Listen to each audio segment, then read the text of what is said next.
আল্লাহ বলেন যারা নামাজ পড়ে নামাজি এদের জন্য দুর্ভোগ, এরা শেষ হয়ে যাক, এরা নিঃশেষ হয়ে যাক। এখন যারা নামাজ পড়ে না তারা ভাবতেছে যে নামাজ না পড়েই ভালো আছি। অথচ নামাজি যারা তাদের জন্য বরদোয়ার কথা বলছে, নামাজ যেহেতু পড়ি না এই জন্য ভালো আছি। না, নামাজ যে পড়ে না তার তো বিষয় আলাদা। নামাজ যে লোকটা পড়ে কিন্তু নামাজ সম্পর্কে উদাসীন, নামাজ সম্পর্কে বেখবর, নামাজে যা পড়ে ওইটাও জানে না, ওর উপরে বাস্তব জীবন সেট করে না, এই লোকটার জন্য আফসোস, আক্ষেপ, ধ্বংস।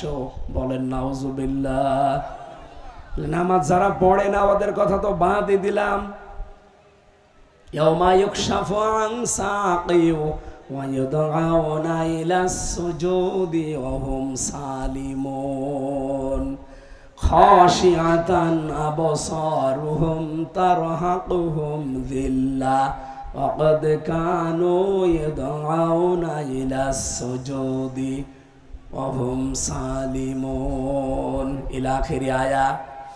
রব্বুল আলামিন বলেন যারা নামাজ পড়ে না কিয়ামতের দিন এই বেনামাজি মানুষদেরকে আমি ডাক দেব, বলবো আমারে সেজদা দে। ওরা সেজদা তো দিতে পারবে না, উল্টিয়ে পড়বে, লাঞ্ছনা অপমান গঞ্জনা ওদের মুখের উপরে চেপে বসবে। বলেন নাউজুবিল্লাহ। এখানে নামাজ পড়েন না যারা বেনামাজির জন্য ওয়াজ নেই, নামাজ যারা পড়েন এটার যেন ঠিক থাকে।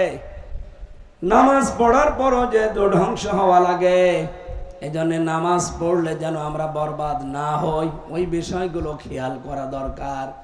এক নম্বরে নামাজ সম্পর্কে যারা সাহন উদাসীন, নামাজে উদাসীন মানে নামাজের অক্ত সম্পর্কে তাদের খেয়াল নেই। অকুষ্টিয়াবাসী জবাব দেবেন নামাজ পড়া এবাদত, নামাজ না পড়াও এবাদত। কি কথা বলেন না কেন? নামাজ 5 ওয়াক্ত ফরজ, কিন্তু যখন তখন না, নির্ধারিত একটা সময় আছে। ইন্নাস সালাতা কানাত আলাল মুমিনিনা কিতাবাম মাওকুতা। নিশ্চয় নামাজ মুমিনদের উপরে আমি নির্ধারিত সময় লিখে দিয়েছি। যখন তখন পড়লে নামাজের ফরজ আদায় হবে না, নির্ধারিত সময়ে পড়া লাগবে। ওর একটা আলাদা সময় আছে 5 ওয়াক্ত নামাজের। সিস্টেম অপর পৃষ্ঠায় দেখুন। এই পৃথিবীতে নামাজ পড়লে যেমন আপনি সওয়াব পান, নামাজ না পড়াও আপনার জন্য ইবাদত। 3 সময়। কোন সময়? যখন সূর্য উঠতেছে, যখন সূর্য মাথার উপরে, যখন সূর্য ডোবে, এই 3টা সময় নামাজ পড়া হারাম। নামাজ পড়া কি? তাহলে নামাজ পড়াও সওয়াব, নামাজ না পড়াও সওয়াব। এজন্য নামাজ যদি কেউ পড়ে সওয়াব অর্জন করতে চান, মাস্ট বি তাকে সাহুন থেকে মুক্ত হওয়া লাগবে। সাহুনের প্রথম ব্যাখ্যা হচ্ছে নামাজের সময় সম্পর্কে আপনি উদাসীন। আন্দাজে 3 ওয়াক্ত নামাজ একবারে পড়ে।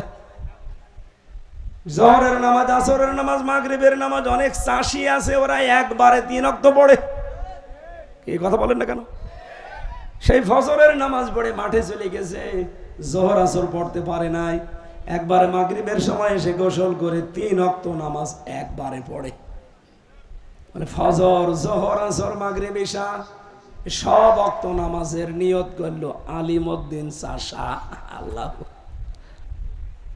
আমি শুনেছি এরকম একটা গল্প যে একবারে 5 ওয়াক্ত নামাজের নিয়ত করে লোকটা বলে, নিয়ত তার জানে না, নয় তো অনুসল্লি আলিল্লাহি তাআলা, ওর নিয়তই রাখি এইটা যে ফজর, জোহর, আসর, মাগরিব, ইশা এই সব ওয়াক্ত নামাজের নিয়ত করলো একবারে আলিমউদ্দিন চাষা।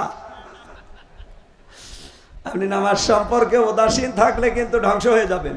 কারণ এই কথা কার? আমি কি বানালাম? আরে ভাই, বেনামাজি যারা ওদের জন্য ওয়াজ নেই, ও এমনিও জাহান্নামে যাবে। কিন্তু নামাজ পড়েও যদি জাহান্নামে যাওয়া লাগে তো ওই রকম নামাজ না পড়িতে ওদের মতো থাকাই ভালো ছিল। এই জন্য নামাজের রক্ত সম্পর্কে উদাসীন হওয়া যাবে না ভাই। আপনি দুনিয়ায় যত গুরুত্বপূর্ণ কাজ করেন, এর চাইতে গুরুত্বপূর্ণ কাজ আমার আল্লাহর কাছে আর নেই। এমনকি মেয়েদের যখন সন্তান হয়, মাথা দেখা যাচ্ছে, এই অবস্থায় যদি নামাজের সময় হয়ে যায়, তোলার ভেতরে এই সন্তানটাকে বিছিয়ে এই মহিলাকে বলেন নামাজ পড়তে। আপনি চিন্তা করতে পারেন কত বড় গুরুত্বপূর্ণ কথা, যে জীবন মরণ নিয়ে যেখানে টানাটানি, সেই জায়গায়ও নামাজ বাদ দেওয়ার কোনো কায়দা নেই। বলেন ওকে তোলার ভেতরে মাথা বিছিয়ে দেন, দিয়ে বলেন নামাজ পড়তে। মেয়েরা যারা এসেছেন এখান থেকে একটা মাসলা বলি, অনেকের আমাদের মেয়ে আছে, বাবা আছে, তো আমরা অনেকে ওই সম্পর্কে খোঁজ রাখি না, জানিও না। একটা মেয়ে যখন বালেগা হয় তখন তার উপরে নামাজ ফরজ, এর আগে ফরজ না। এর আগে যদি নামাজ না পড়ে তাহলে তার গুনাহ হবে না, বাবা মারও গুনাহ হবে না। কিন্তু বালেগ হওয়ার পরে যদি এক ওয়াক্ত নামাজও বাদ হয়ে যায়, ওই মেয়েটার যেমন গুনাহ হবে, মা বাবারও গুনাহ হবে। সতর্ক করবেন, কারণ আমরা বাবারা হয়তো অনেক সময় জানি না, হেলায় খেলায় নষ্ট হয়ে যায়। এক ওয়াক্ত নামাজ যেন বালেগ হওয়ার পরে আমাদের আর না ছুটে যায়, বলেন আমিন। তাহলে নামাজের সময় সম্পর্কে উদাসীন থাকা যাবে না, খোঁজ খবর রাখবেন। এখন তো মোবাইল আছে, কম্পিউটার আছে, হাত ঘড়ি আছে, বিভিন্ন কায়দা আছে। নামাজ যেন জীবনে সময় মতো ছুটে না যায়। 2 নম্বরে, নামাজে যেটা পড়েন আপনি ওটা শুদ্ধ করে পড়বেন, কারণ নামাজ যে 19টা কারণে ভেঙে যায়, নষ্ট হয়ে যায়, তার 1 নাম্বার কারণ হচ্ছে নামাজে কোরআন শরীফ অশুদ্ধ পড়া। এই এলাকায় যদি মাদ্রাসা থাকে ওখানে আপনি শেখার চেষ্টা করেন। আর এই বয়সে যদি আপনি না পারেন, বয়স্ক কোরআন শিক্ষা বাংলাদেশ জামাত ইসলামী থেকে বিভিন্ন এলাকায় আছে, এলাকায় আছে কিনা আমি জানি না, যদি না থাকে এটা আরম্ভ করা দরকার। বাংলাদেশ জামাত ইসলামী এটা একটা প্রতিষ্ঠান, আপনি এখানে আসবেন, 6 মাসের ভেতরে আপনি আল্লাহর কোরআন মূর্খ হলেও শিখে ফেলবেন। এই সিস্টেম এখানে আছে। আপনাকে আপনি জানেন না, আমি জানিয়ে দিলাম। অন্য কোন দলে যদি থাকে আপনি সেখানে যে শেখেন। আমার মনে হয় জাতীয় পার্টিতে আছে, হ্যাঁ আছে। কি করে নাঙ্গল চাষ করা লাগে ওইটা আছে। আপনাকে আমি এটা জানাতাম না, যেহেতু অনেকে জানে না যে কোরআন শরীফ 6 মাসে বাংলাদেশ জামাত ইসলামী এই প্রতিষ্ঠানে আসলে আপনি শিখে ফেলতে পারবেন, তাও শুদ্ধ করে পড়াবে আপনাকে। এদের সব ট্রেনিং দেওয়া লোক আছে। আশা করছি এখানে এসে শুদ্ধ করে কোরআন তেলাওয়াত শিখে নেবেন। 3 নম্বরে, নামাজের ভেতরে যেটা পড়েছিলেন ওইটা আপনাকে বোঝা লাগবে। বহু মানুষ এটা আমরা বুঝি না, আন্দাজে শুধু পড়ে যায়, এই কারণে আমাদের পরিবর্তন নেই। সূরা হুমাযার এই যে 2টা আয়াত পড়লাম, অনেক মানুষ তো প্রথম 3 আয়াত দিয়ে নামাজ পড়ি আমরা। যদি বুঝতাম যে আমি কি বললাম, আল্লাহ ধমক দিচ্ছেন, আল্লাহ হুমকি দিচ্ছেন, কত বড় কঠিন কথা, জীবনে নিজেকে পরিবর্তন করার চেষ্টাও অন্তত করতাম। কথা বলেন ঠিক কিনা? 3 নম্বরে জন্য বুঝতে হবে আপনাকে, যতটুকু পড়বেন যেন বুঝতে পারেন। আমি এই যে আরবি পড়লে আমার আর বাংলা করা লাগে না, আমি এমনি বুঝিছি আমি কি বললাম। আমি যখন প্রথম গ্রেপ্তার হয়েছিলাম 10 সালে, এই কুষ্টিয়া সদর থানায় যে ওসি ছিল গোপালগঞ্জের, ওই লোকটা আমাকে গ্রেপ্তার করে আমার কার্ড নিয়েছিল একটা। কার্ডে যেহেতু হাফেজ লেখা ছিল, আমার বলছে হুজুর আপনি হাফেজ, আপনাকে আমি ছেড়ে দিতে পারি, আমাকে কোরআন শরীফ আপনি শেখাবেন। এ তো কোনো ব্যাপার না, আমি ছেড়ে দেন, আপনাকে আমি শিখিয়ে দেব। আমার বলছে না, আপনি যেভাবে পড়েন, আরবি পড়লেই বাংলা বুঝে ফেলেন, ওইভাবে পড়ান। আচ্ছা, এটা কি অত সহজ? এ কি 1 দিন 2 দিনের কাজ? আপনাকে আগে আরবি গ্রামার জানা লাগবে, শব্দের অর্থ হাজার হাজার মুখস্থ করা লাগবে। বলছে আমি তাই করব। ওই দিন থেকে প্রতি সপ্তাহে জমার দিন ওনার ছুটি থাকতো, আমারও ছুটি, ওনারে পড়াতাম। আমি এখান থেকে যেটা বোঝাতে চাই, ওনাকে আমি 1 বছর পড়িয়েছিলাম, এই সপ্তাহে 1 দিন করি। এই 52 সপ্তাহ পড়ানোর পরে একটা বিষয় পেয়েছি, ওনার সামনে ঘুষ এসেছিল কয়েক লাখ টাকা। ওই সময় আমি ওনাকে পড়াচ্ছিলাম লা তাকুলু আমওয়ালাকুম বাইনাকুম বিল বাতিল, এই আয়াতটা। হিরোইন ধরা পড়েছিল, হিরোইন। কোটি খানিক টাকা সম্পদ হবে, 1 কোটি টাকার উপরে এই জিনিসের দাম। ওনারে হয়তো 8-10 লাখ টাকা দিয়ে বলছে, স্যার এই হাদিয়াটা রাখেন আর আমার ওই মালটা ছেড়ে দিন। তখন আমি অলরেডি পড়াচ্ছি টেবিলের উপরে, ওই আমপারা কোরআন শরীফ সব আছে। আমার দিকে তাকিয়ে বলছো, হুজুর নেব? নেবেন মানে আপনারা পড়ালাম কি? আর ওই দিন আল্লাহর ইশারা ওই ঘোষের আয়াতই পড়িস। ওনাকে 1 বছরের মাথায় আমি যতটুকু দিতে পেরেছিলাম, উনি ওই সময় দেখলাম আমার সামনে বলল, বেটা বেয়াদব, আমি কোরআন শরীফ পড়ছি আর তুই ঘোষ নিয়ে এসেছিস, দূর হয়ে যা। চলে গেল। পরবর্তীতে নিয়েছে কিনা আমি জানি না, অবশ্যই হয়তো নিতে পারে, কারণ এইরকম হাদিয়া যদি মাসে 5টা পায়, ওর বেতন আর নেওয়া লাগে? 5টা পেলে 5-10-এ 50 লাখ। এটা আমাদের এবি থানা না? এটা এবি থানার যিনি আছে ওনার সম্পর্কেও কিছু রিপোর্ট উল্টা পাল্টা আসতেছে। সেই লোক আছে না বিদায় নিয়েছে? আমরা কিন্তু সব জানি এবং খোঁজ খবর রাখছি। আপনি কোথা থেকে এসেছেন, কি আপনার পরিচয়, কি কি করছেন এলাকায়, কার কাছ থেকে কি মাল পানি খান, সব কিন্তু আমরা জানি। এটা কিন্তু সত্যি কথা বলছি, আইজি পর্যন্ত পৌঁছিয়ে দেব। আশা করছি নিজেকে সংশোধন করে নেবেন, কারণ আমরা যারা আছি এই দেশে, বিশেষ করে আমার এই সদর থানা, এবি থানা, এমনি সরাসরি কাউকে কিছু বলি না। আপনারা আমাদের মেহমান, অন্য জেলা থেকে এসেছেন, দায়িত্ব পালন করলে দায়িত্বের মতো পালন করা লাগবে। কারণ এটা আর আগস্টের 5 তারিখের আগে নেই, এখন চলছে সেপ্টেম্বরের 27 তারিখ। কথা বলেন। 1 বছর 1.5 মাস পার হয়ে যাচ্ছে, এরপরও অনেকের চরিত্র পাল্টাচ্ছে না, এখনো সেই খাবো খাবো আছে। বাবা শাহজালাল সব হালাল, এই চিন্তা বাদ দেওয়া লাগবে না। যদি এবার আমার কানে আর 2-1 বার রিপোর্ট আসে, আপনি কিন্তু জায়গা মতো চলে যাবেন। আশা করছি চরিত্র পাল্টিয়ে নেবেন। এই লোকটা দেখলাম 52 সপ্তাহ মাত্র কোরআন শরীফের আরবি গ্রামার হালকা পড়েছিল আমার কাছে, তেলাওয়াত শিখেছিল শুদ্ধভাবে, কয়েকটা আয়াতের বাংলা অর্থ পারত। এখনো কাঙ্ক্ষিত মানের যেতে পারেনি, কিন্তু পরিবর্তন হয়ে গেছে। অন্তত লজ্জার খাতির হলো আমার সামনে যে না, আমি ঘোষ নেব না। এই জন্য কোরআন শরীফ নামাজের ভেতরে যদি আপনি একটু বুঝে বুঝে পড়তে পারেন, যদি চলার পথ একটু উল্টা পাল্টা থাকেও, আশা করছি আপনাকে আল্লাহর কোরআন পরিবর্তন করে দেবে ইনশাআল্লাহ। 4 নম্বরে সাহনের ব্যাখ্যায় পড়েছি, আপনি যদি সাহন থেকে বেঁচে থাকতে চান, নামাজের ভেতরে যেটা পড়লেন এটা আপনার প্র্যাকটিক্যাল লাইফে থাকা লাগবে। যা যা পড়েছেন ওই অনুযায়ী নিজের জীবন গঠন করা লাগবে। এই 4টা কাজ যদি দুনিয়ায় কেউ না করে, এই আয়াতের ব্যাখ্যায় নবীজি বলেন ওই লোকটা নামাজ পড়েও জাহান্নামে যাবে। বলেন নাউজুবিল্লাহ। আল্লাহ আয়াত শুরু করেছিলেন ওয়াইলুল কুল্লি, ধ্বংস হয়ে যাক প্রত্যেকটা মানুষ। কারা তারা? হোমাজাতিল লোমাজা, যারা হোমাজা এবং লোমাজা। প্রশ্ন আসতে পারে হোমাজার লোমাজা কি? এটা কি আশ্চর্য, বলেন।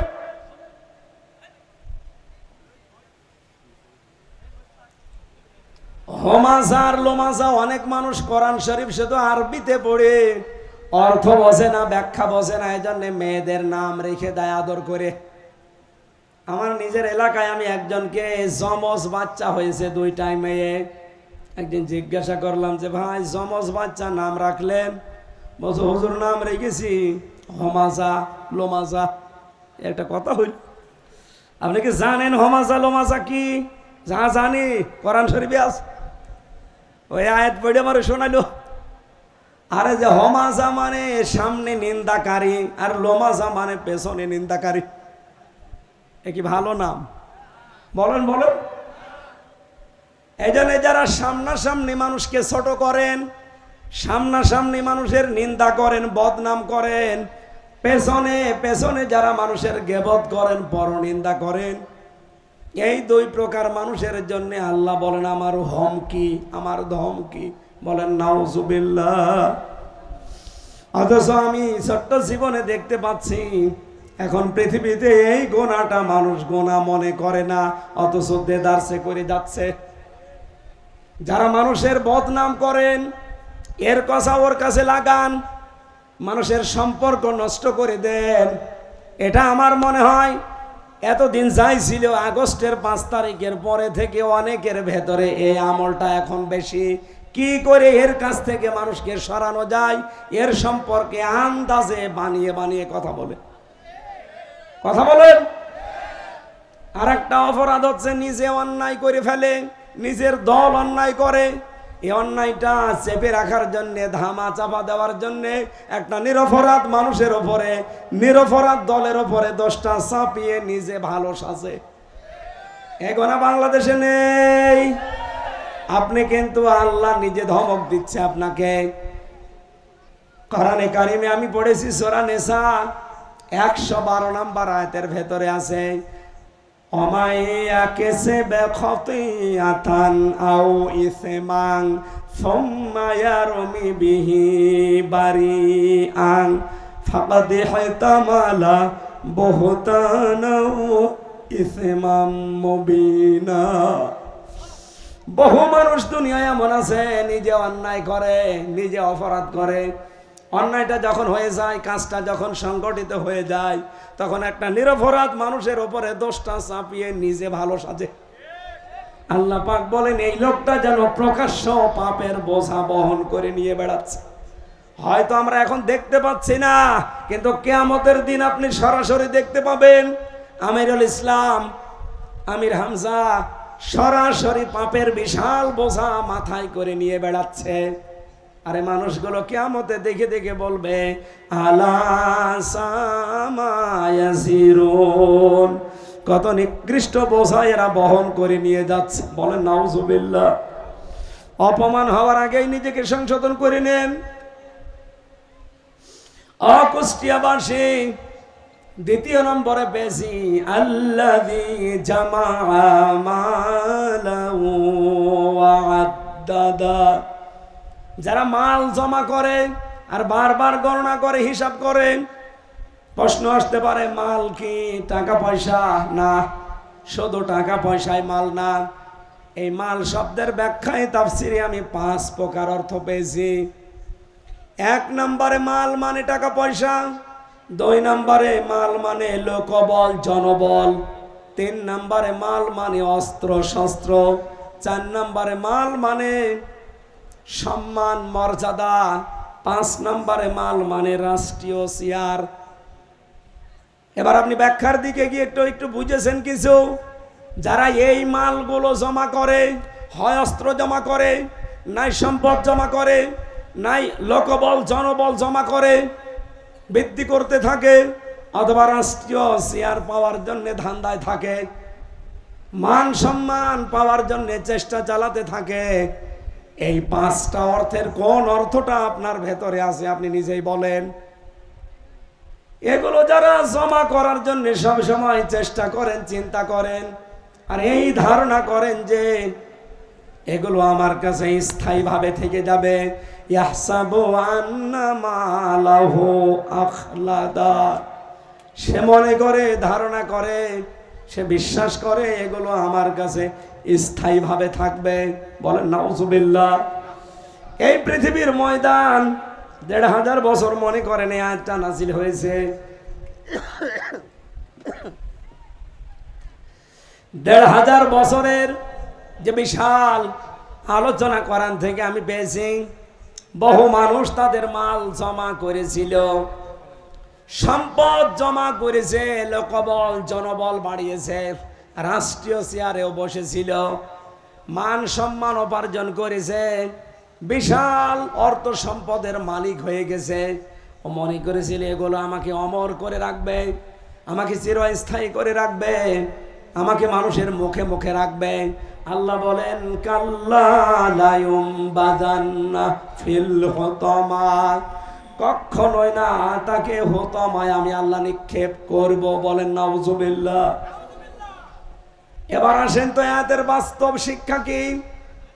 কত মানুষ আমরা দেখলাম দুনিয়াতে তারা মাল জমা করেছে, তাদেরকে চিরস্থায়ী করে তাদের মাল রাখে নাই, অমর করে রাখে নাই, তাদেরকে ধ্বংস করে দিয়েছে।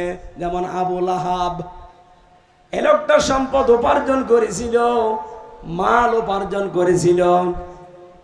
মা গানা আনহু মালুহু ওয়া মা কাসাব। আল্লাহ পাক বলেন আবু লাহাবের যে সম্পদ, ও মন্ত্রী ছিল, অথচ তার বিশাল অর্থ সম্পদ কোনো কাজে আসে নাই। এমনকি সে উপার্জন যা করেছে সব জাহান্নামের সাথে নিয়ে গেছে। সায়াসলা নারং যাতা লাহাব অমরাতুহু, তাকে আমি আল্লাহ জাহান্নামের লেলিহান আগুনে প্রবেশ করিয়েছি। শুধু তাকে না, অমরাতুহু তার স্ত্রীকেও সাথে দিয়েছি। প্রশ্ন আসতে পারে তার স্ত্রীকে দিল কেন? তাফসিরে মুফাসসিরে জবাব দিয়েছেন, আবু লাহাব ইসলামের বিপক্ষে ছিল, নবীজির বিপক্ষে ছিল, আর ওকে পেছন দরজা দিয়ে সাহায্য করত ওর স্ত্রী উম্মে জামিল। আজও বাংলাদেশে আমরা দেখি বহু নেতা, বহু পুরুষ মানুষ, এরা ডাইরেক্ট ইনডাইরেক্ট ইসলামের বিপক্ষে আছে, ইসলাম ধ্বংস করার জন্য উঠে পড়ে লেগেছে। পেছন দিক থেকে তাদের নেত্রীরা, তাদের স্ত্রীরা, তাদের মায়েরা, বোনেরা, মেয়েরা পেছন দিক থেকে ইসলাম ধ্বংস করার জন্য উম্মে জামিলের মতো সাহায্য করে। কথা বলেন না কেন? আমরা খাদিজার মতো মেয়ে লোক কেউ পাই, আমরা উম্মে জামিলের মতো মেয়ে লোক কেউ পাই। এই ছবিতে দিন কায়েমের জন্য খাদিজাতুল কুবরা নবীজিকে সব দিয়ে দিয়েছিলেন। এরকম হাজারো মহিলা এখন বাংলাদেশে আছে না নেই? অমনোহরদিবাসী, সামনে কিন্তু বদরের ময়দান আমাদের সামনে। আপনি যাই মনে করেন না কেন, কারণ আমরা সবাই শুনছি এবার হবে ভোট যুদ্ধ। এটা শুধু ভোট না, কি হবে? ভোট যুদ্ধ। বদরের ময়দান হয়তো আমরা দেখিনি, কিন্তু এবার আপনি দেখতে পাবেন। কারণ বদরের ময়দানে ছেলে তার বাবার বিরুদ্ধে দাঁড়িয়েছে, স্বামী তার স্ত্রীর বিরুদ্ধে দাঁড়িয়েছে। এক কথা বলেন না কেন? এবার আপনি এই ময়দান তাই দেখবেন, অনেক সন্তান তার বাবার বিরুদ্ধে দাঁড়িয়ে যাবে, অনেক স্ত্রী তার স্বামীর বিরুদ্ধে দাঁড়িয়ে যাবে। কারণ স্বামী মানুষের তৈরি করা শয়তানের আইন প্রতিষ্ঠা করতে চায়, আর স্ত্রী চায় জমিনে আল্লাহর বিধান কায়েম হোক। সুতরাং বদরের ময়দান সামনে আসতে দেরি নেই। হয়তো ১৫০০ বছর আগে পার হয়েছে, সামনে আসতেছে যেটা, এটা একটা বদরের ময়দান। যেহেতু বদরের ময়দানে যারাই গেছে তারাই জান্নাতি। কথা বলেন। নবীজি বলেছেন বদরের ময়দানে যে ৩১৩ জন ছিল প্রত্যেকেই জান্নাতি, শহীদ হলেও জান্নাতি, গাজী হলেও জান্নাতি। ওই সময় কেন নবীজি বলেছিলেন? কারণ ইসলাম থাকবে কি থাকবে না এরকম কঠিন মুহূর্ত চলছিল। আমাদের বাংলাদেশে এখন ঠিক এই অবস্থায় আমরা দাঁড়িয়ে আছি। অনেক চাপাবাজি করতে পারে যে না আমরা কি ইসলাম মানি না। তুমি ইসলাম মানো তো এ কথা বলো কেন? শরীয়তের কোনো নিয়ম নীতি আমি বিশ্বাস করি না, এ কথা বলো কেন? এই জন্য আমরা বলতে বাধ্য হচ্ছি, এবার কিন্তু ময়দান আমাদের সামনে, বদরের ময়দান আসতেছে। কথা বলা লাগবে ভাই, দিতে পারি না যে বদরের ময়দানে যারা গিয়েছে ইসলাম রক্ষা করার জন্য, শহীদ হলেও জান্নাতি, গাজী হলেও জান্নাতি। এবারও বাংলাদেশের অবস্থা ঠিক ওই রকম। এবারও ইসলাম থাকবে না ইসলাম যাবে। এবার যদি আপনি সরাসরি থাকেন এই ময়দানে, হয় আপনি যদি মরে যান বদরের ময়দানের মতো জান্নাতি, যদি বেঁচে থাকেন গাজী হয়ে তাও আপনি জান্নাতি। যদি কোনো ফতোয়া নিয়ে আসতে পারেন কারো কাছে নিয়ে আসেন, আমি তো মিলিয়েছি। আমি এখান থেকে একটা ইতিহাস দেখলাম এই আয়াতে, আপনাদেরকে শুনতেছেন? নবীজি দেখলেন যে আমার এই জামানা এখন পুরা আরব জাহানের ভেতরে আমি 17 বছর থেকে শুরু করে 40, এই 23 বছর একাধারে চেষ্টা করলাম হেলফুল ফজল গঠনের মাধ্যমে যে শান্তি দেওয়া যায় কিনা, কিন্তু না, কাঙ্ক্ষিত মানের শান্তি আমি দিতে পারলাম না। এখন আমার এই 17 থেকে 40, এই 23 বছরের ফল জিরো হয়ে গেল। কেন জিরো হলো? উনি লক্ষ্য করে দেখলেন পুরা আরব জাহানে ওই সময় 36টা গোত্র আছে, বংশ আছে।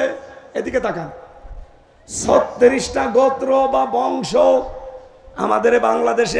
আমি আজকে কয়েকদিন আগে মিলিয়েছি, এই বাংলাদেশে এখন গোত্র বা বংশ আছে 36টা। আপনি একটু মিলান, এই যে সৈয়দ বংশ, সর্দার বংশ, খান বংশ, বিশ্বাস বংশ, চাচারটা কি আমি জানি না, হানিফ, মালিথা বংশ, এরপরে আরো বিভিন্ন বংশের লোক আছে, মন্ডল আছে, হাওলাদার আছে, চৌকিদার আছে, চাকলাদার আছে, শেখ তো বললামই না। এইরকম সব মিলে আমি তো আন্দাজে বলছি না, হিসাব করা সারা বাংলাদেশ 630টা থানায় এরকম বংশ আছে। কয়টা বলেন বলেন, আর একবার বলেন, আপনি একটু মজা পাবেন এবার। ওই জামানায় 36টা গোত্র ছিল, বংশ ছিল। 36টা বংশের 36 জন দলপতি ছিল, লিডার ছিল। গোত্রের প্রধান থাকেন একজন। ওই জামানায় 3টা জাতি ছিল, প্রতিষ্ঠিত জাতি।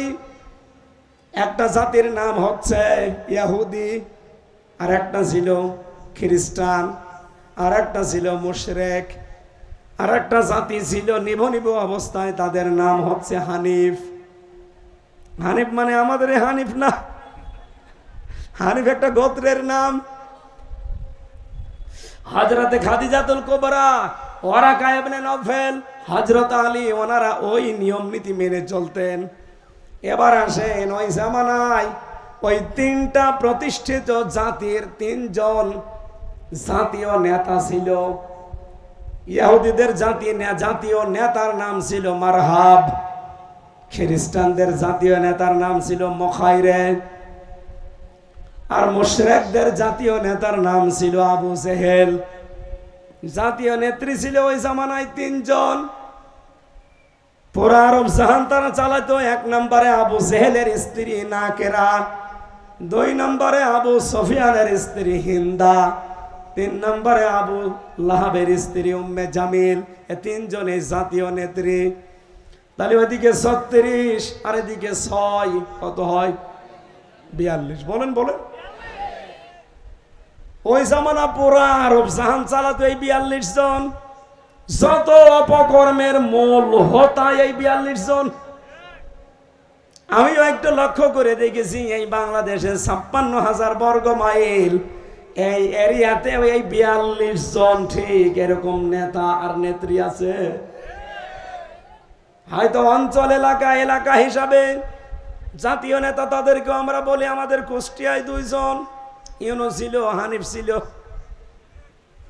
জাতীয় নেতা ছিল যারা, বঙ্গবন্ধু, জিয়াউর রহমান আর এরশাদ। জাতীয় নেত্রী ছিল হাসিনা, খালেদা, রওশন। এক কথা বলছে না, খাপের খাপ মিলে যাচ্ছে না। 36 আর ওদিকে 6, 42। আপনি একটু হিসাব, আমি তো 620টা থানা বাংলাদেশে, 630টা সব থানায় যাই। আমি দেখেছি এই সারা বাংলাদেশে এই 42 জন ফিগার আছে। তার ভেতরে শয়তান 2টা আমাদের জেলায়, অন্যান্য জেলা মিলে কতজন? হয়তো 3 জেলা মিলে 1 জন, 2 জেলা মিলে 1 জন, আমাদের 1 জেলায় 2 জন। মানে সব মিলে কত? 42। নবীজি ওই সময় ভেবেছিলেন যে এই 42 জনের মাথা থেকে খাবারের ঝুড়ি নামিয়ে আবু বকরের মতো মানুষের মাথায় দিলে খাবারের অভাব হবে না। উনি ওইটাই করেছিলেন। 40 বছর থেকে 63, এই 23 বছরে কোরআন হাতে পেয়ে তিনি আরম্ভ করলেন যে এদের কাছ থেকে কি করে খাবারের ঝুড়ি নামানো যায়। তিনি নামিয়েছিলেন না? এক কথা বলে না কেন? 13 বছর মক্কায় চেষ্টা করলেন নামানোর, পারেন নাই, খালি মার খেয়েছে। বাকি 10 বছর মদিনায় যে রাষ্ট্র গঠন করে তিনি রাষ্ট্রীয় ক্ষমতা হাতে নিয়ে আবু জেহেলের এই ক্ষমতার ঝুড়ি নিয়েছেন না নেন নাই? এইটা আপনার কাছে রাজনীতি মনে হয় কেন?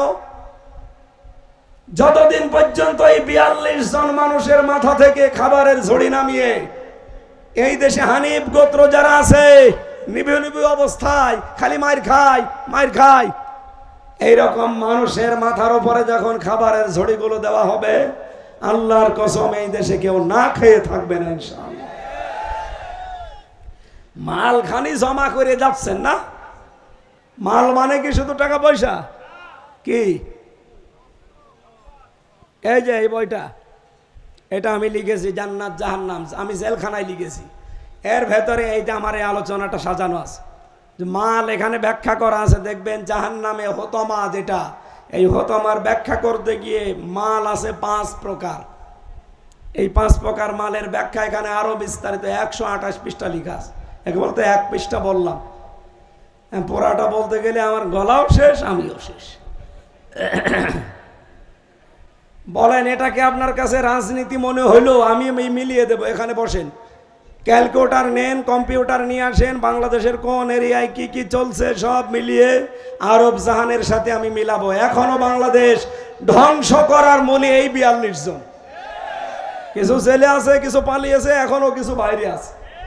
আমরা যাই এদের কাছ থেকে এই ক্ষমতার ঝড়ি, খাবারের ঝড়ি নিয়ে আবু বকরের মতো মানুষের মাথায় তুলে দেব, ওমরের মতো মানুষের মাথায় তুলে দেব। এই মানুষগুলোর মাথায় যদি তুলে দেওয়া যায়, হযরত ওমর রাতের বেলা খাবারের বস্তা মাথায় নিয়ে মানুষের দাঁড়ে দাঁড়ে ছুটতেন। এরকম মানুষ জামাত ইসলামী বাংলাদেশ তৈরি করেছে, এবং সামনে যদি অবস্থা আসে ওনারা দেখাবে। রফিকুল ইসলাম, ইব্রাহিম খলিল, আমিরুল ইসলাম, আব্বাস আলী, এই যে কয়জনের নাম বললাম, আল্লাহর কসম এগুলো সব ওমরের উত্তরসূরি হবে ইনশাআল্লাহ। আপনি একবার দিয়েই দেখেন না কেন? না দিয়েই বলেন কই? না দিয়ে হবে? না দিয়ে হবে। আমি প্রমাণ দিচ্ছি। সাতক্ষীরা আশাশনির এলাকায় একটা ইউনিয়নের চেয়ারম্যান, MA পাস, আমি নিজে ছিলাম তার বাড়িতে। উনি সকাল 10টা থেকে বিকাল 4টা পর্যন্ত ইউনিয়নের কাজ করে, আর 4টা থেকে রাত 10টা পর্যন্ত তরকারি বিক্রি করে। জামাত ইসলামের ইউনিয়নের সেক্রেটারি ছিল এবং চেয়ারম্যান ছিল ইউনিয়নের। কি জীবন তৈরি করেছিল বলেন তো? বাংলাদেশে এখন 1628 জন মানুষ দায়িত্ব পালন করছে। আল্লাহর কসম, ওই রকম চেয়ারম্যান, উপজেলা চেয়ারম্যান, মেয়র, MP 1628 জন যদি এই দেশে আমরা বানাতে পারি, এই দেশটা একটা মিনি জান্নাত হয়ে যাবে ইনশাআল্লাহ। আর জামাত ইসলামী বাংলাদেশ সেটা চেষ্টা চালাচ্ছে। আল্লাহ যেন কবুল করেন, বলেন আমিন। অন্য কেউ যদি ভুল বুঝে থাকেন, আপনার পায়ের তলায় যে মাটি নেই তার প্রমাণ ডাকসু এবং জাকসু নির্বাচন। এমনকি গণ বিশ্ববিদ্যালয়ে ভোট হয়েছে, শিবির পাশ করেছে, আর অন্য দলে যারা দাঁড়িয়েছে একটা ভোট পেয়েছে। ওর লজ্জা থাকার দরকার নেই। কয়টা? ওর নিজের ভোটটা পেয়েছে। শয়তান এগুলো দেখে আর হাসে। আল্লাহ, আমি আর শয়তানি করব কোথায়? এখানে কোনো চিন্তা নেই, কোনো দুশ্চিন্তা নেই। ইসলাম এবার রাষ্ট্রীয় ক্ষমতায় যাবে, হয় আপনাকে নিয়ে যাবে, না আপনাকে বাদ দিয়ে যাবে। কারণ বিশ্বের মানুষকে আল্লাহ এদিকে কিন্তু একেবারে ঝুঁকিয়ে দিয়েছে। এত বড় মোড়ল দেশ আমেরিকা যখন বলেছে যে 5 কারণে আমরা জামাত ইসলামীকে ক্ষমতায় দেখতে চাই, দাদাদের মাথা খারাপ হয়ে গেছে। কারণ দাদা তো আর ওই পর্যায়ের না, দাদা তো ওদের চাকর বা কুত্তা। হ্যাঁ, কথা বলেন না কেন? কুত্তাও না। কারণ ভারতকে আমেরিকা কুত্তাও মনে করে না, আমাদেরকে তো একটু গনে, ওকে গনেও না। এরপরে চীন, বিশ্বের পরাশক্তির ভেতরে অন্যতম। রাশিয়া। আপনি আন্তর্জাতিক বিষয়গুলো দেখেন একটু গোপনে, সবাই চাচ্ছে এই জামাত ইসলামী বাংলাদেশের মানুষের সততা। তারা এইটাই বলছে যে এত নম্র, এত ভদ্র, এত সৎ মানুষ এত সৎ হতে পারে, এবং সর্বোচ্চ হাই কোয়ালিটির শিক্ষিত তারা। এই বাংলাদেশে জামাত ইসলামীতে যারা আছে আপনি দেখেন, একটা অন্তত ম্যাট্রিক পাশের নিচে নেই। এমনকি ইউনিয়নের সেক্রেটারি, যে আমাদের এই পাটিকাবাড়ি ইউনিয়নের সেক্রেটারি, সেও MA পাস। ইকবাল ভাই MA পাস না? আমির মনোহর দি যিনি আছেন ডবল MA। এরপরে হরিনারায়ণপুরের আব্বাস আলী তোর অধ্যাপক। অন্যান্য দলে আমরা দেখি চেয়ারম্যানে দাঁড়ায় কলম ভেঙে ফেলে। সুতরাং আমার আন্তর্জাতিক বিশ্ব বুঝে ফেলেছে, এ দেশের মানুষও বুঝে ফেলেছে। আপনারা যাই মনে করেন না কেন, বাংলা কথা বাংলায় বলছি, ইসলাম এবার আসবে, হয় আপনাকে নিয়ে আসবে না আপনাকে বাদ দিয়ে আসবে। আর আপনাকে যদি এবার বাদ দিয়ে আসে আপনার কপালে আগুন লাগবে। তখন আসবেন যে আসেন ইসলামের কাছে এসেছি, তখন আর নেওয়া হবে না। আপনি কাজের সময় নেই, অকাজের সময় আসবেন। এই জন্য মাল যারা জমা করছেন তাদের জন্য দুর্ভোগ। জীবন আপনার মাল আপনাকে চিরস্থায়ী করে রাখতে পারবে না। আবু লাহাবকে যেমন রাখতে পারে না। আর একজনের জীবনী পেয়েছি, কারুন। আতাইনাহু মিনাল কুনুজি মা ইন্না মাফাতিহাহু লাতানু বিল উসবাতি উলিল কুওয়া। আল্লাহ বলেন, ওকে এমন সম্পদের মালিক বানিয়েছিলাম, একদল শক্তিশালী যুবক লাগতো ওর শুধু চাবি বহন করার জন্যে। চাবি যদি একদল যুবক লাগে, বলেন তো তালা কত যুবক লাগবে? তালা যদি এত হয় তাহলে খাদ্যের যে ভান্ডার, একে বিশাল সম্পদের যে ভান্ডার, বিশেষ করে এই খাজানসি, বাক্স, সিন্দুক যাই বলেন, এগুলো কত বিশাল ছিল তার। যদিও এ তাফসীরটা মানে এই হাদিসটা যদিও অথেন্টিক না, তারপরও আমি একটা আশার জন্য বলছি। কারণের যে সম্পদ ছিল, তাফসীরে কেউ কেউ এটা আন্দাজ করে লিখেছে, এই যে মরুভূমির ভেতরে যে বালি দেখতে পান, ওর ভেতরে যে চিকচিক করে, ওইটাও নাকি কারণের সম্পদের এক অংশ। তাম দুনিয়া সব বালির ভেতরে ওর সম্পদ আল্লাহ এভাবে জড়িয়ে দিয়েছে। ও কত সম্পদের মালিক ছিল, কিন্তু আল্লাহ ওর সম্পদ দিয়ে ওকে অমর করে রাখে নাই, ওকে আল্লাহ ধ্বংস করে দিয়েছে। এমনকি এখনো পর্যন্ত এই মাটির নিচে দাবতে আছে, কিয়ামত পর্যন্ত দাবতেই থাকবে। আজ যারা মাল জমা করছেন, বৈধ নেই অবৈধ নেই, মানিদ দাগা মালাইসা লাহু ফালাইসা মিন্না। নবীজি বলেন, যারা মাল জমা করে কিন্তু সে মাল তার না, অন্যের মাল নিজের দখলে নিয়ে নেয়, ফালাইসা মিন্না, আমি নবী বললাম ওই দিন থেকে ও আমার আর উম্মত না।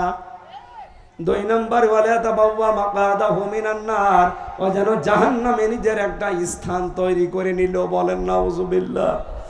এই হাদিসটা আমার মনে হয় বাংলাদেশের সাথে এখন 100 ভাগ মিলে যাচ্ছে। অনেকেই কিন্তু 1 বছর 1.5 মাসে যে সম্পদ তার না, জোর করে নিজের দখলে নিয়ে নিয়েছে। নেয়নি, এই দেশে নেয়নি, কিন্তু একটা দলের এই বদনাম এখনো নেই, বাংলাদেশ জামাত ইসলামী। এই দল, এটা রেকর্ড হচ্ছে, সারা বাংলাদেশ শুনছে। এই বদনামটা অন্তত জামাত ইসলামী বাংলাদেশের। এর চাইতে আর কি প্রমাণ আপনাদের দেওয়া লাগবে? যান, এবার যা ভাল লাগে তাই করেন। আমি যতটুকু বোঝানোর চেষ্টা করেছি, আশা করছি কিছু দলিল লিখেছিলাম।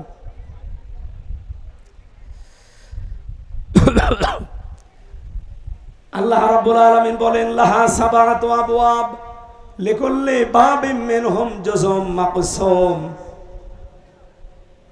দুনিয়াতে জাহান্নামের যে বর্ণনা তোমরা শোনো, আমরা অনেকেই মনে করি জাহান্নাম 8টা, জান্নাত,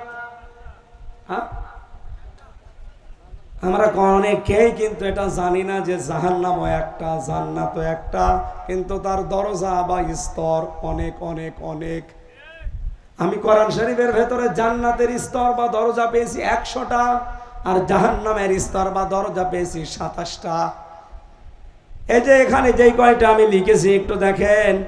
জাহান্নামের যে দরজাগুলো আমার আল্লাহ বানিয়েছেন, 1 নাম্বার দরজার নাম হচ্ছে জাহান্নাম। পরা কোরআন শরীফের ভেতরে এটা 59 জায়গায় এসেছে। 2 নম্বরে জাহান্নামের একটা দরজার নাম জাহিম, এটা 26 জায়গায় এসেছে কোরআনে। 3 নম্বরে একটা দরজার নাম সাঈর, এটা কোরআনে কারিমে 18 বার এসেছে। 4 নম্বর একটা দরজার নাম সাকার, এটা কোরআনে কারিমে 4 বার এসেছে। 5 নম্বর দরজার নাম হুতামা, যেটা নিয়ে আজকের আলোচনা, এটা 1 বার কোরআনে কারিমে এসেছে মাত্র। এরপরে আমি পেয়েছি হাবিয়া, একটা দরজার নাম, এটা কোরআনে কারিমে মাত্র 1 জায়গায় এসেছে। 7 নম্বরের নাম একটা পেয়েছি লাজা, এর নাম পেয়েছি পুরা কোরআনে 2 বার। আর একটা আছে নার, পরে কোরআন শরীফে এই জাহান্নামের দরজা, এটা একটা নাম নার, নার মানে আগুন, এটা আছে 30 বার। তাহলে সবচাইতে কম সংখ্যক যে দুইটার নাম, একটা হাবিয়া একটা হোতামা। আল্লাহ এত কঠিন পরিচয় দিয়েছেন এই জাহান্নামটার। আমাদর কামাল হোতামা। হ্যাঁ নবী, আপনি কি জানেন এটা কি? নারুল্লাহিল মুকাদা, এটা আল্লাহর স্পেশাল জ্বালানো আগুন। অন্যান্য জাহান্নাম আল্লাহ জ্বালিয়েছেন, কিন্তু এই হোতামাটা আল্লাহ নিজে আলাদাভাবে একটু বেশি জ্বালিয়েছেন। এই আগুনের গুণাগুণ কি? আল্লাতী তাত্তালিউ আলাল আফিদা। অন্যান্য জাহান্নামের আগুন যেখানেই লাগবে ওখানেই শেষ, আর এই হোতামা নামক জাহান্নামের আগুন যেখানে লাগবে আগে কলিজা পুড়ে যাবে।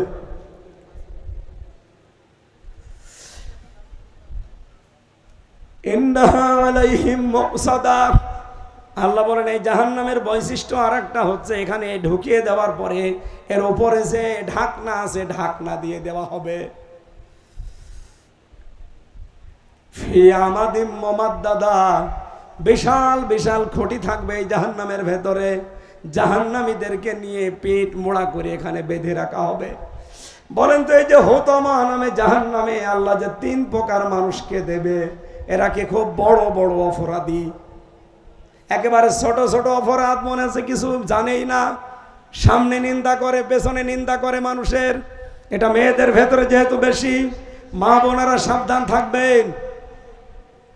সম্মানিত মা বোনেরা, জাহান্নামে যাওয়ার আল্লাহ হুমকি দিচ্ছেন এই পরনিন্দা পরচর্চা করার কারণে। চুপ করে থাকবেন, দরকার হয় কথা বলবেন না। আর মাল সম্পদ, এই 5 প্রকার মাল যারা জমা করছেন, আজ অস্ত্র শস্ত্র জমা করেন। আমরা যেহেতু একটা বুঝি জানি, এই জন্য বাংলাদেশ জামাত ইসলামের কোনো অস্ত্র নেই, তাদের অস্ত্র একটাই, ঈমান। হ্যাঁ, কথা বলা লাগবে। দৈন্য যারা অস্ত্র জমা করছেন, এটাও মাল। আপনি কি মনে করছেন অস্ত্র আপনাকে চিরস্থায়ী করে রাখবে? না, আবুল আহাবকে রাখে নাই। অস্ত্র ছিল তার, কিন্তু তাকে স্থায়ী করে রাখে নাই। সে মারা যাওয়ার পরে প্লেগ রোগ হয়েছিল, ওকে লাশ কবরও দেয়নি, পয়সে দুর্গন্ধ বের হচ্ছিল। দূর থেকে একটা ঠেলা দিয়ে, বাঁশ দিয়ে বলেন, খড়ি দিয়ে, নড়ি দিয়ে, ধাক্কা দিয়ে গর্তের ভেতরে উপর থেকে পাথর নিক্ষেপ করে মাটি চাপা দিয়েছে। আর যারা অস্ত্র শস্ত্র জমা করেন, যারা অর্থ সম্পদ জমা করেন, যারা লোকবল জনবল গোছাচ্ছেন যে এবার সামনে কাজে লাগাবো, যারা রাষ্ট্রের চেয়ার, এগুলোকেও যারা ক্ষমতায় যাওয়ার জন্য চেষ্টায় আছেন যে এটা আমাকে অমর করে রাখবে, কোরআন বলছে জীবনেও না, কাল্লা লা ইউমবাদান্না ফিল হুতামা, আপনাকে হোতামায় দেবে। আর হোতামার যে বর্ণনা শুনলেন, এটা সহ্য করার মতো না। আল্লাহ আমাকে সহ প্রত্যেককেই এই 3টা বড় বড় মারাত্মক অপরাধ থেকে বেঁচে থাকার তৌফিক দেন, বলেন আমিন।